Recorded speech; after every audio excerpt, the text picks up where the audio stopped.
Sa isang lugar sa USA, ang mga agent ng CIA Black Ops na sina Greg Vickers at Alice Kerr ay nagpapanggap na mag-asawa bilang bahagi ng isang misyon na salakayin ng isang safe house ng FSB na itinatago bilang isang normal na tirahan. Dumating sila sa bahay, nagpapanggap na naliligaw at nagpaplanong magtanong ng direksyon. Naghihintay sa gitna ng mga puno sa likod ng ari-arian ang natitirang bahagi ng Black Ops na tinatawag na Overwatch, na pinamumunuan ni CIA Officer James Silva, kasama ang mga agent na sina Sam at William. Ang nangangasiwa sa Overwatch ay ang CIA officer na si James Bishop, na tinitingnan ng 5 nakatira sa loob ng bahay gamit ang thermal scanner at ipinaalala sa team ang kanilang misyon na hanapin at sirain ang mga shipment ng cesium bago ito ma-activate. Pinindot ni Alice ang doorbell at nang buksan ng isang babae ang pinto, naghagis si Greg ng isang flash grenade sa loob at pagkatapos ay pumasok na may hawak na baril, inaresto ang mga agent ng KGB at pinapasok sina Sam at William habang nagbabantay si James mula sa labas. Tinipon nila ang lahat ng mga agent ng KGB at nagsimulang mangolekta ng biometric data sa lahat ng mga ito habang si William ay binuksan ng isang safe upang makuha ang lahat ng mga hard drive at classified intel. Habang kinokolekta ng team ang data, ang isang analyst sa base ay napansin ng isang mahinang heat signature sa loob ng bahay at ipinaalam ito kaagad kay Bishop. Inalertuhan ni Bishop si Silva na nagpadala kina Sam at Alice upang tingnan ito. Ito ay isang tila walang laman na koridor, ngunit nang mapagtanto nilang mayroong isang nakatagong silid, si Alice ay natamaan ng isang putok ng baril. Ginamit ng ibang mga agent ng KGB ang distraction para kumuha ng mga armas at napatay si Greg sa shootout.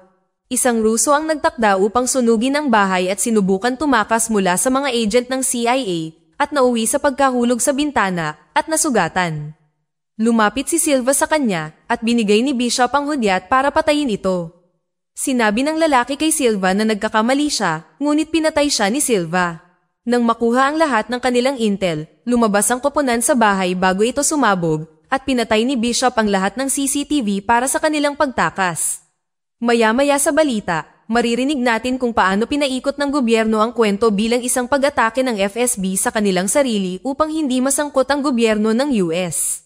Ang highlight ng balita ay ang 18 anyos na si Anatoly Karajan, ang lalaking pinatay ni Silva sa bakuran. Pagkatapos ay binigyan tayo ng background tungkol kay Silva at nalaman na siya ay isang henyo sa kanyang paglaki, ngunit siya ay nagiging marahas. Matapos mapatay ang kanyang ina at kambal na kapatid sa isang aksidente, siya ay sinanay sa kalaunan ng CIA at naging isang elite na Black Ops.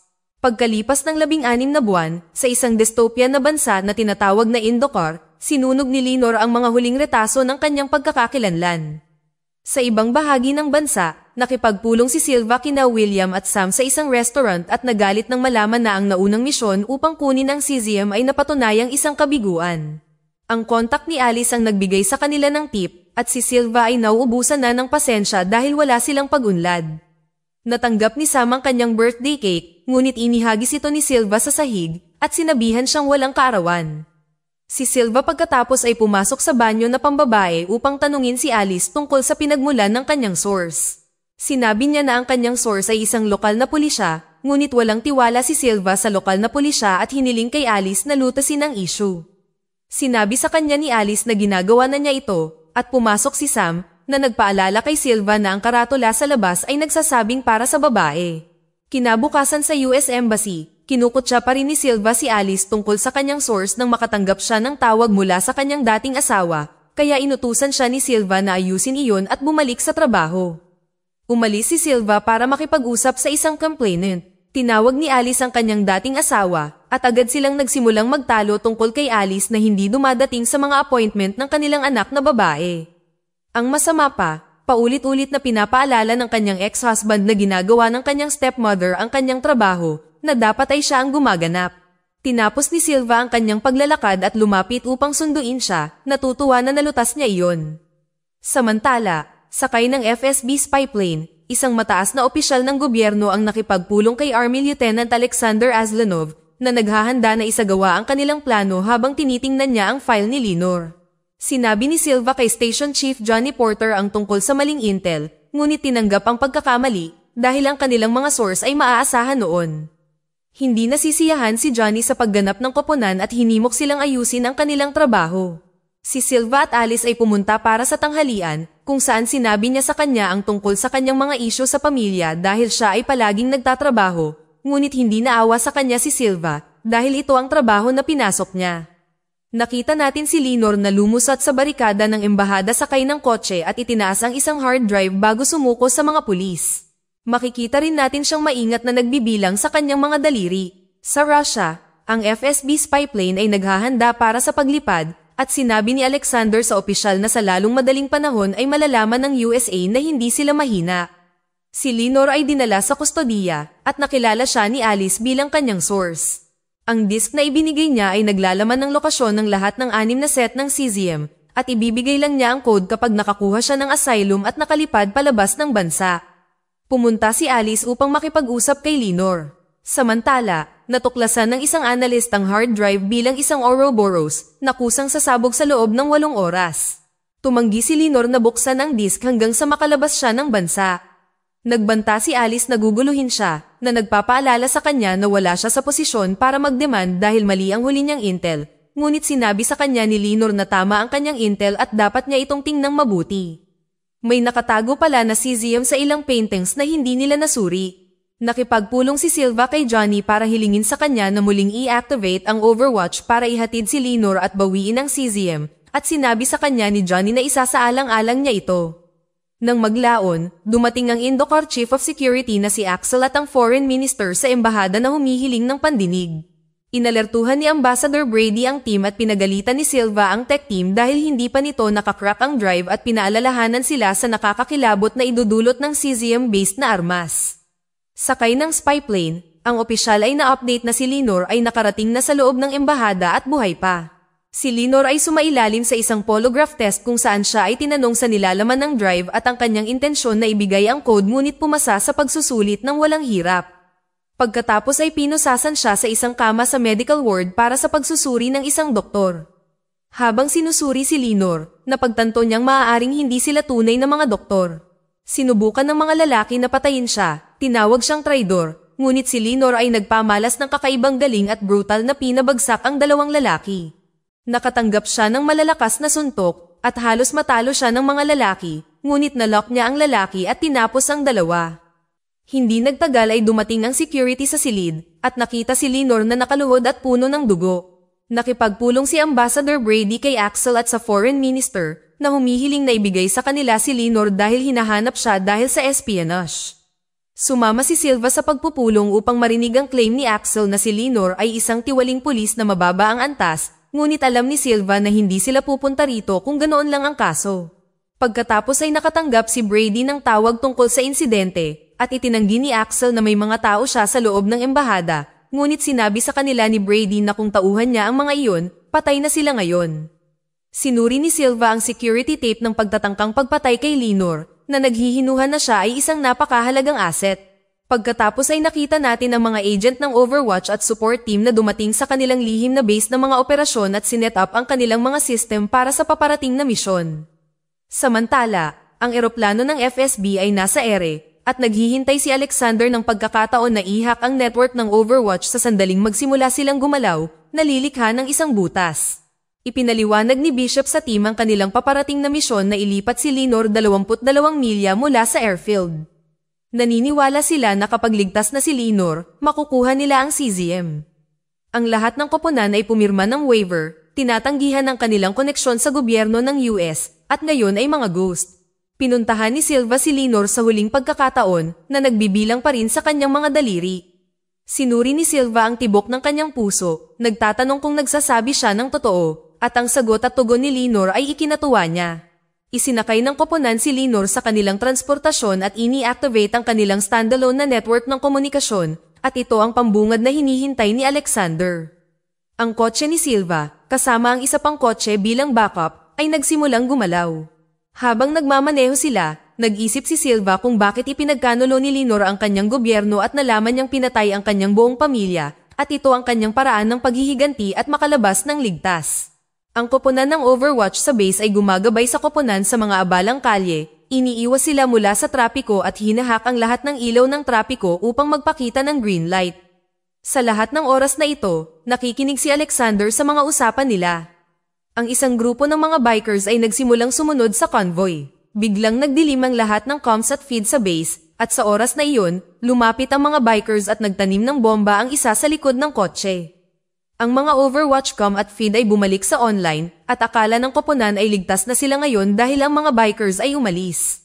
Ini-rewind ng mga analyst ang satellite feed upang tingnan kung ano ang hindi nila nakunan, ngunit huli na nang mapagtanto nila na may nakatanim na bomba.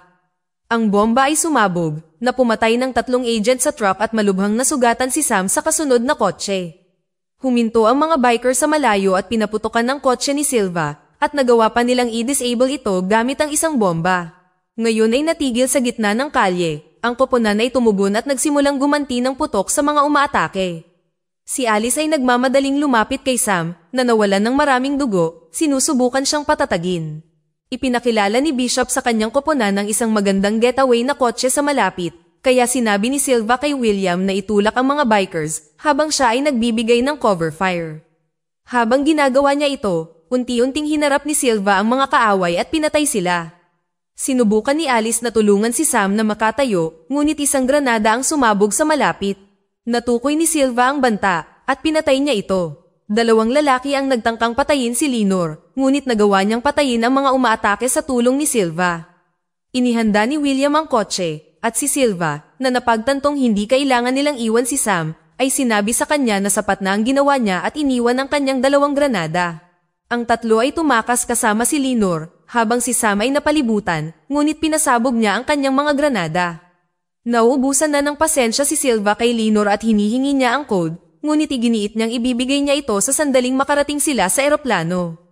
Pinahanap ni Bishop ang kanyang koponan ng isang safe house sa malapit na nagpapatakbo ng isang restaurant bilang isang cover. Ang contact ay nagbigay sa kanila ng mga bala habang ang Overwatch team ay nag-scan sa restaurant para sa anumang posibleng pagbabanta at may isang kotse na huminto sa restaurant sa ilang sandali. Samantala, papalapit na si Alexander sa lokasyon ng koponan. Nakuha ni Bishop ang mga file ni Lenore at nakita kung saan siya nag-aral sa ibang bansa, ngunit bawas na ang impormasyong ito. Naharang nila ang mga police comms at narinig nilang binabantayan ang paligid nila, at nakita ni Silva si Axel na nakaupo sa labas ng restaurant. Sa paligid din ng lugar ay may mga armadong bikers na naghihintay sa kanila. Lumabas si Silva para kausapin si Axel na taliwas sa utos ni Bishop. Binalaan siya ni Silva na ihinto ang paghabol sa kanila, ngunit sinabi sa kanya ni Axel na ginagawa lang niya ang kanyang trabaho. Hindi siya titigil hanggat hindi na ibibigay si Lenore, ngunit sinabihan siya ni Silva na maging handa sa anumang darating sa kanya. Inutusan sila ni Bishop na umalis, at hinawakan ni Alice si Lenore. Samantala, 2 babaeng customer ang pumasok sa restaurant, at sa kanilang pag-alis, huli na nang mapagtanto ni Silva na nag-iwan sila ng isang granada, at ito ay sumabog. Nakabawi si Silva, ngunit isa pang granada ang itinapon sa malapit na sumabog, at tumilapon pabalik si William at nasugatan ang kanyang mga binti. Nagmamadaling bumalik si Alice upang tulungan siya, ngunit umatake ang 2 babaeng asasin. Halos malupig si Silva hanggang sa magpakita si Lenore para tumulong. Tinulungan ni Alice si William, naiwan sina Silva at Lenore para labanan ang mga asasin. Nagtagumpay sila upang talunin ang mga kababaihan, ngunit sa lalong madaling panahon ay pinaulanan sila sa malakas na putok ng baril mula sa mga biker ngunit nagawa nilang makatakas pabalik sa kotse. Nais humanap ni Silva ng bagong kotse dahil kailangan ni William ng espasyo, ngunit wala na silang sapat na oras at kailangan na nilang makarating sa airstrip. Biglang natamaan at na-disable ang sasakyan nila. Hindi nagtagal ay napalibutan sila ng mga biker at sinabihan sila ni William na umalis. Si Alice at Lenore ay tumakas sa gusali sa likod nila habang tinutulungan ni Silva si William na maghanda para sa kanyang huling pakikipaglaban. Sinabi sa kanya ni Silva na ipakita sa kanila ang impyerno at lumabas. Sinimulan ni William na harapin ang mga armadong lalaki, niligpit ang ilan, ngunit nakatanggap siya ng napakaraming putok at hindi nagtagal ay bumagsak sa lupa. Lumapit si Axel at tinapos siya. Sina Silva, Alice, at Lenore ay tumatakbo sa gusali na naghahanap ng daan palabas habang ginagabayan ni Bishop. Ang mga tauhan ni Axel ay nakabuntot sa kanilang landas at unti-unting lumalapit. Inakay ni Silva ang 2 patungo sa labasan, ngunit hinarang ni Axel at ng kanyang mga tauhan ang kanilang pagtakas, napilitan silang umatras at si Alice ay nahiwalay sa 2. Si Alice ay pumasok sa isang apartment na naghahanap ng daan palabas at sinubukang pigilan ng mga lalaki sa pamamagitan ng putok ng baril. Sina Silva at Lenore ay itinutulak at unti-unting napapalibutan. Sinusundan pa rin ng mga lalaki si Alice na napagtanto na wala na siyang tatakasan. Nag-radio si Silva kay Bishop na nagsabi sa kanya na ang labasan ay nasa likuran niya. Si Silva, gayunpaman, ay tumangging iwan si Alice at pinatulong si Lenore upang iligtas siya. Nakaisip si Alice ng isang plano at naglagay ng bitag ng granada sa pinto at tinaniman ng dingding sa likod niya.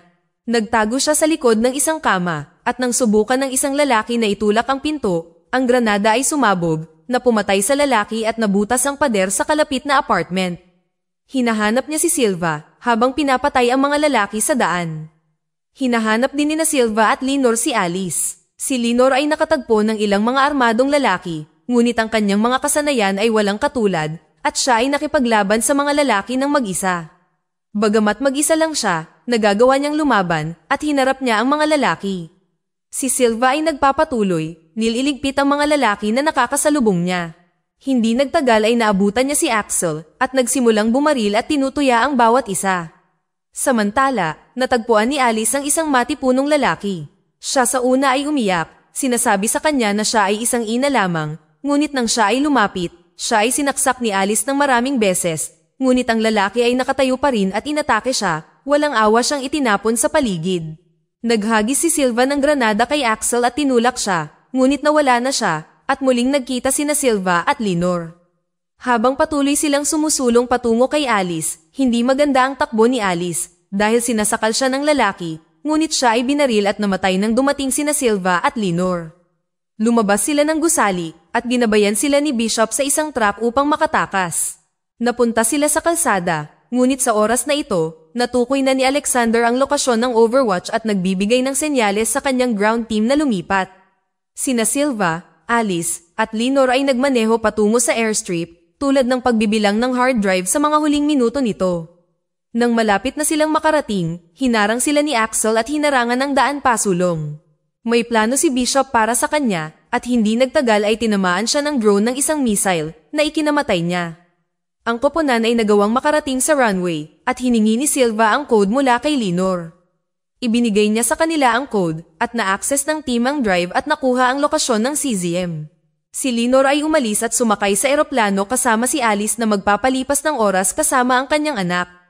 Habang sila ay sumasakay, nalaman ng isang agent na bumibilis ang tibok ng puso ni Lenore at nalilito sila. Sa sandaling iyon, nahak ang kanilang mga computer at dahan-dahang lumabas ang isang nakakode na imahe. Sinabi ni Alexander sa opisyal na oras na, at ang babae ay naghanda upang tingnan kung paano mabubunyag ang lahat. Natukoy ng analyst ng Overwatch ang access code bilang salitang Ruso para sa Pasko, ang pangalan ng address ng safe house ng Russia na kanilang sinalakay sa simula ng palabas. Napagtanto ni Bishop na sila ay pinaglaruan dahil si Lenore ay hindi isang double agent kundi isang Russian triple agent. Habang lumilitaw ang imahe ni Karajan, isang koponan ng Russia ang sumugod sa silid na pinatay ang lahat. Huli na nang mapagtanto ni Alice na dinisarmahan ni Lenore ang isang kalapit na sundalo at ang huling narinig natin ay kung paano tinangka ni Lenore na i-hijack ang eroplano. Lumalabas na si Karajan ay anak ng isang mataas na opisyal ng Russia na nag-organisa at nagsagawa ng kanyang plano na gamitin si Lenore para i-activate ang Overwatch upang sila ay mahanap at mailigpit. Sa huli, si Silva ay tinanong tungkol sa buong operasyon ngunit inamin na ang Overwatch ay outclass sa oras na ito.